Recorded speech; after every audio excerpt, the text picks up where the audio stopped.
Jair Messias Bolsonaro teve câncer de pele, gente. Um câncer... Câncer é câncer, né? Mas aparentemente a saúde dele tinha mais problemas do que eu imaginava. O que já restaura toda aquela teoria da conspiração.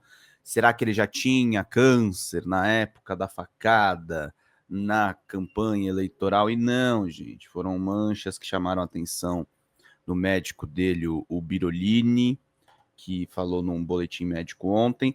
Enquanto a saúde do Bolsonaro se deteriora, ele fica, de fato... Eu não tenho nenhuma dó desse sujeito, tá, gente? O sujeito encarnou o fascismo nesse país. Eu não vou dizer que eu vou comemorar a morte dele, porque, enfim, estão perseguindo todas as pessoas que estão falando a respeito do Charlie Kirk, né?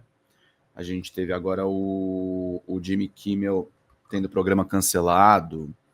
Enfim, a situação não tá fácil para as pessoas que são antifascistas, sobretudo quando os fascistas estão no poder. Eu não vou dizer que eu comemoraria a morte do Bolsonaro, mas sinceramente eu não sentiria muito, não. Ao mesmo tempo que tem um parlamentar que eu fiquei olhando assim e me perguntando por quê, né? Por mais que ele tenha as contradições dele, né? Por que o Gilmar Tato teve a audácia de falar que votou pela PEC da blindagem, que eu tenho falado aqui nas nossas lives, né? Não é só que ela é uma PEC da bandidagem, que ela é uma PEC dos caras que podem cometer eventualmente crime de abuso de menor e se tornar parlamentar.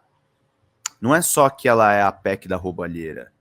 Ela é uma PEC de uma extensão do golpe bolsonarista. O Centrão agora está fazendo as suas manobras golpistas, porque a gente nunca pode esquecer que esse momento político todo que a gente viveu começou no impeachment da Dilma e o golpe da Dilma foi no Congresso. O golpe da Dilma foi no Congresso.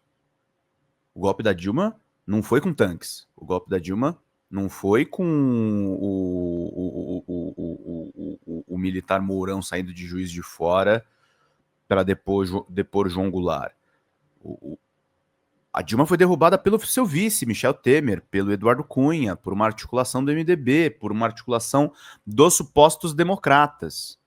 E agora a gente está vendo o Hugo Mota, que é um boneco de ventríloco do Arthur Lira, conduzindo mais um processo, mais um golpe. E é o que o Reinaldo Azevedo escreve na coluna dele, a gente vai ler a coluna dele hoje. Não há pacificação com golpistas, que foi o discurso do Hugo Mota ontem, vergonhoso, aprovou a urgência e encerrou a sessão, tava todo mundo puto com o que estava acontecendo. Aliás, ontem tivemos uma entrevista histórica com o Cacai, e em seguida eu mostrei como é que estavam toda a situação do Congresso, eu mostrei os nossos queridos deputados progressistas, a gente acompanhou de perto todos os principais acontecimentos. Então, enquanto o Bolsonaro está tratando da saúde de estar em prisão domiciliar, a gente tem o Hugo Mota conduzindo o golpe. E eu não me conformo com o Gilmar Tato e os 12 parlamentares do PT que votaram a favor da PEC da blindagem, e aí vem a desculpa do Tato, que ele votou para que o Centrão cumprisse um acordo e não votasse a anistia. Bom, a anistia teve a urgência aprovada ontem. Então é o seguinte, gente, mas eu não vou falar um clichê aqui. Normalmente o pessoal iria mais numa linha do Jones Manuel. Agora é a hora da revolução, de romper com tudo. A questão não é romper, gente. A gente tem que parar de ser feito de imbecil. Sabe, não tem trouxa aqui. A gente sabe que o escândalo das emendas do Bolsonaro, que o manteve no poder, não foi cessada pelo Lula. E justamente por não ser cessada, isso dá asa para golpista em todos os momentos. O golpe contra Dilma foi em nome da grana, gente. Da grana. Eles fazem esse discurso. Eles fazem esse discurso ideológico, que sem dúvida tem um pano de fundo, não porque nós somos de esquerda, mas porque a esquerda tira milhões da pobreza, milhões da linha da miserabilidade. Para de dar tanto dinheiro assim para certas classes ricas, embora o Lula seja um conciliador. E aí eles vão para lá e dão golpes. Então, queridos, é sobre exatamente isso que a gente vai encarar nos próximos dias, nas próximas horas. É muito triste, gente. É muito triste. E eu não tenho dó nenhuma do Bolsonaro. Eu tenho dó do Brasil. Eu não tenho dó do Bolsonaro. Eu não tenho o menor respeito pelo Bolsonaro. O Bolsonaro, infelizmente, ele é o maior político da internet, mas eu tenho o mais absoluto desprezo pelo Bolsonaro. Eu não me importo com o Bolsonaro. Eu desejo o que o Bolsonaro desejou para todos nós em dobro para ele. Que era só uma gripezinha, que ele ficou imitando falta de ar. Que louco, né? Agora você tá com falta de ar. Agora você é o coitadinho. Tá com dó? Leva o Bolsonaro pra casa. Leva o Bolsonaro. O bandido bom não era bandido morto? Não tô desejando a morte de ninguém. Eu estou dizendo o que vocês dizem. Não tenho dó. Não tenho dó. Eu tenho dó do povo brasileiro. Eu tenho dó desse país. Eu não tenho dó, na verdade, né? Eu me compadeço. Eu me preocupo. Eu me alarma, né? A gente tem agora essa reportagem aí do ICL Notícias em cima do Rueda, né, que é o presidente do União Brasil, que ajuda a explicar muito por que eles estão tentando encaminhar um golpe na Câmara dos Deputados. E ajuda a explicar muito. Ajuda a explicar muito. Esses parlamentares todos estão na mira da justiça, estão na mira da Polícia Federal. Estão na mira das autoridades.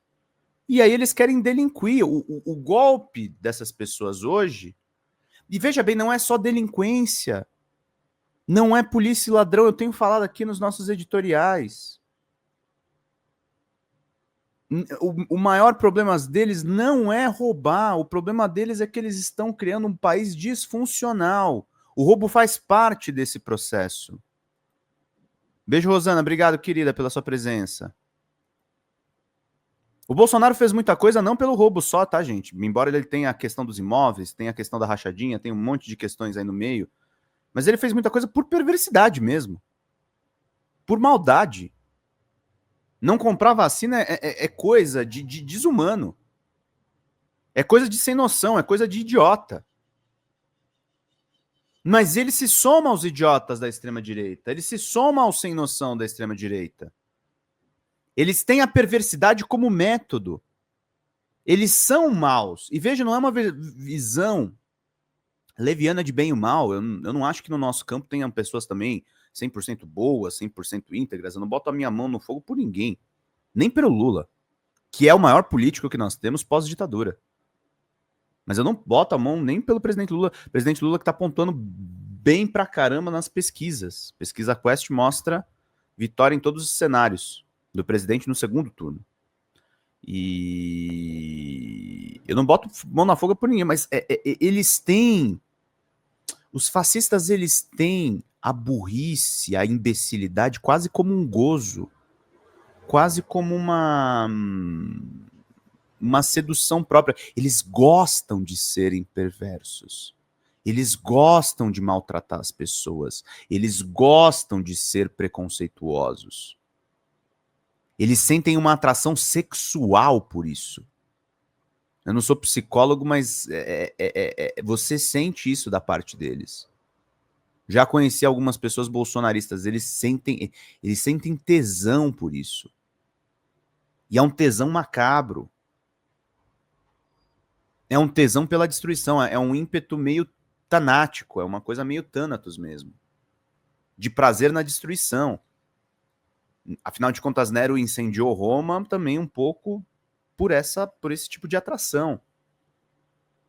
Então, sem querer psicologizar muito o assunto, mas a ideia é meio essa.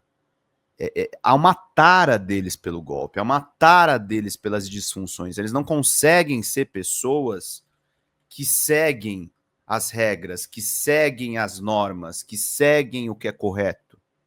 Não, eles preferem a onda. Eles preferem o que dá barato. Eles preferem isso, eles preferem o lixo. Porque eles são parte desse lixo. Eles são parte dessa perdição, eles são parte do abismo. Eles são um abismo que olha de volta para nós. Então, é sobre isso. E uma coisa que eu fico pensando, achando, escreveu aqui no chat, né? O câncer dele não é nada, o médico já disse. A parte escamosa da pele só vai acompanhar, mas raríssimo evoluir. Mas eu fico pensando também, né? Gente dessa estirpe, gente dessa estirpe, eles evoluem para a doença, eles evoluem para o delírio, eles evoluem para uma condenação criminal de 27 anos. Kaká esteve aqui ontem e explicou, essa condenação não é pouca coisa. Essa condenação definitivamente não é pouca coisa. Mas é o que veremos nos próximos capítulos.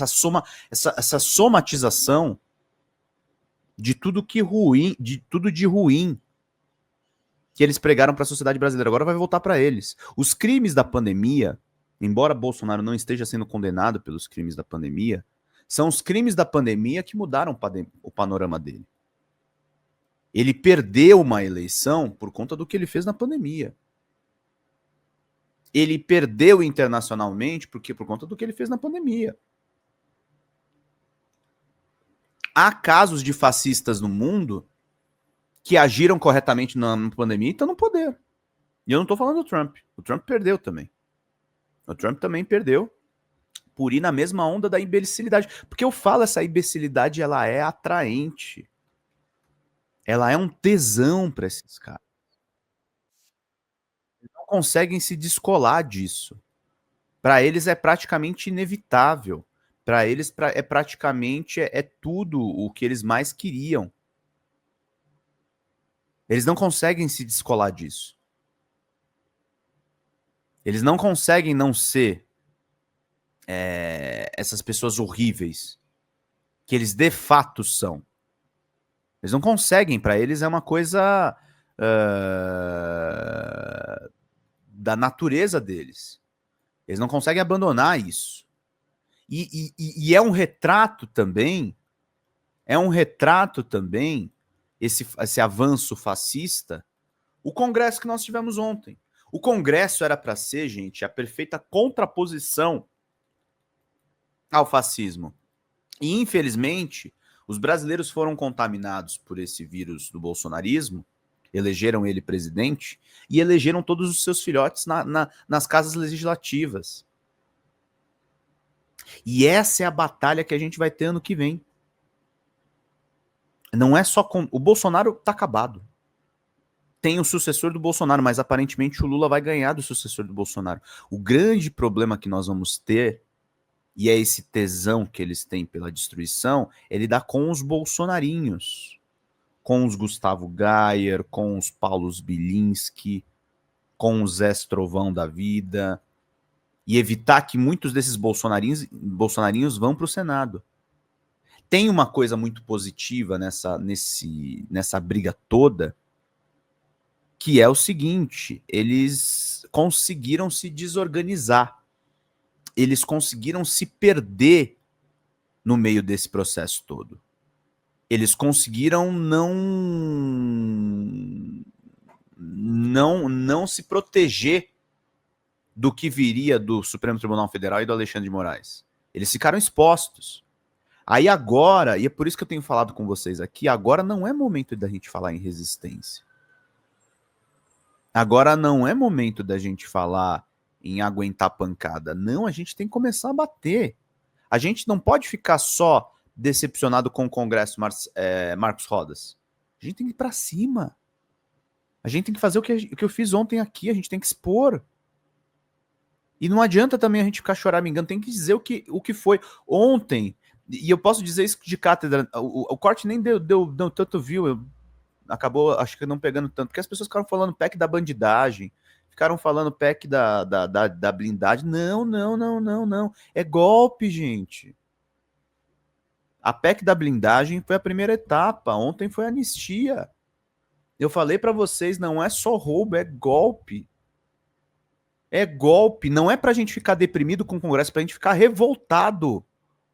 Eles estavam fazendo no Congresso o quebra-quebra do 8 de janeiro por outras vias. Eles estão fazendo uma quebra-quebra por outras vias. Eles estão fazendo quebra-quebra da pior maneira, que é a maneira política. Eles são vândalos, eles são imbecis, eles são irresponsáveis, eles são criminosos. Na ponta do lápis deveriam estar presos. É prisão, não é só a questão do dinheiro. A gente se atém muito à questão do dinheiro. É óbvio que o dinheiro das emendas é escandaloso. São milhões para cada deputado. O Cacai estava falando aqui ontem.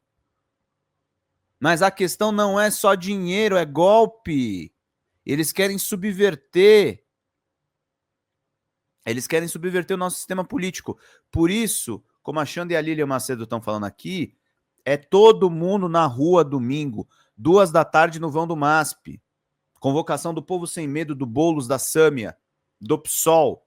O PSOL, mais uma vez, dando um exemplo. O PSOL, que muitas vezes é criticado injustamente pelo PT.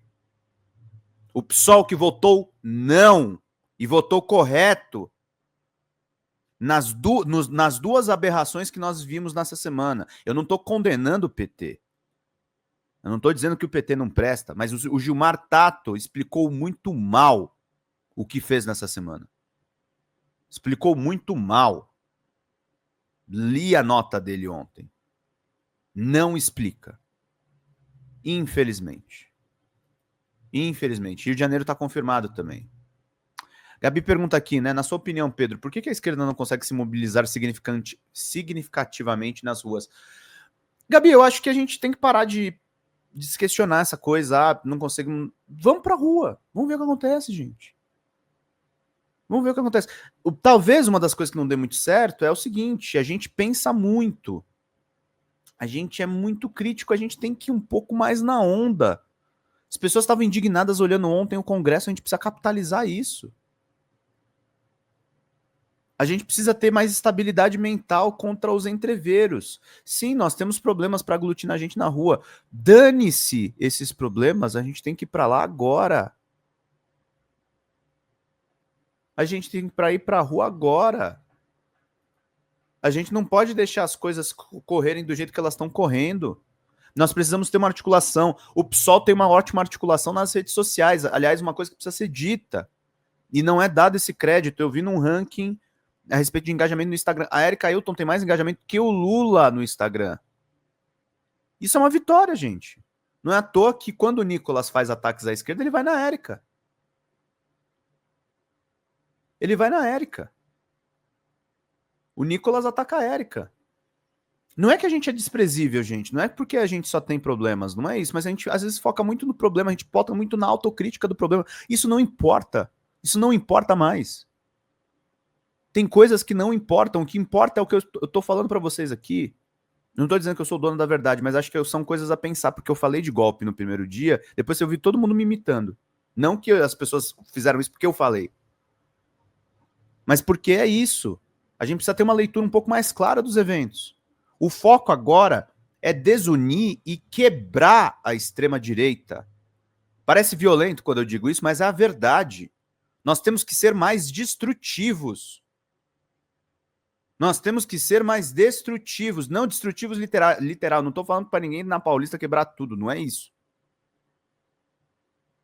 Não é isso. Sim, os sindicatos foram enfraquecidos, os movimentos históricos foram enfraquecidos, tudo enfraqueceu a esquerda, até a vitória do Lula enfraqueceu a esquerda.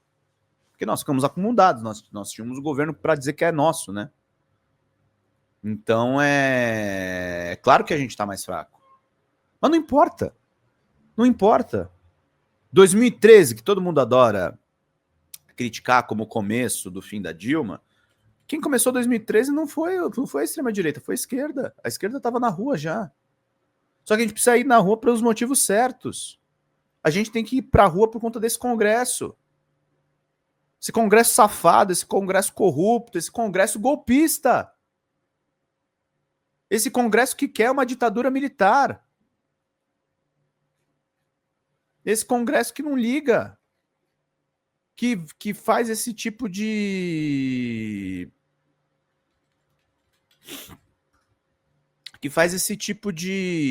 de falcatrua. Fala pessoal da Folha Democrata, que é Pedro Zambarda, editor do canal, falar um pouquinho a respeito da necessidade de vocês financiarem a Folha Democrata. Gente, a Folha Democrata é financiada através de um Pix chamado Folha Democrata, é o endereço do Pix, né? folhademocrata@gmail.com. Nós precisamos do nosso jornalismo financiado por vocês que são do nosso público, porque nós passamos vários perrengues aqui com o YouTube, vocês sabem muito bem. E mesmo assim, graças a essa comunidade muito unida, a gente conseguiu fazer lives históricas, acompanhar praticamente ao vivo a campanha do Guilherme Boulos, trazer informações exclusivas a respeito de Gustavo Gayer, de Olavo de Carvalho, de todos os bolsonaristas, combater as fake news e tudo o que a gente acompanha. Por R$80 no nosso Pix você ganha um curso de roteiro para série, o que é muito importante se você é artista, roteirista, se você lida com essas práticas da economia criativa. Outra forma de você colaborar também é se tornando membro aqui do nosso canal. Isso é muito importante para você fazer as suas atividades por aqui, porque você tem acesso a vídeos exclusivos e nós temos um curso de jornalismo básico para você poder acompanhar a partir de R$5, que é ministrado por mim. A gente tem aí quase uma dezena de aulas e muito conteúdo para você poder acompanhar. Meus caros, minhas caras, financiem o jornalismo independente, financiem o jornalismo que se posiciona à esquerda, financiem o jornalismo na internet, que traz informações confiáveis, checadas, que cruza informações e que trata você, que é o nosso público, de uma maneira muito séria. Vida longa e próspera, gente. Cuidem dos seus. Até mais. Tchau, tchau.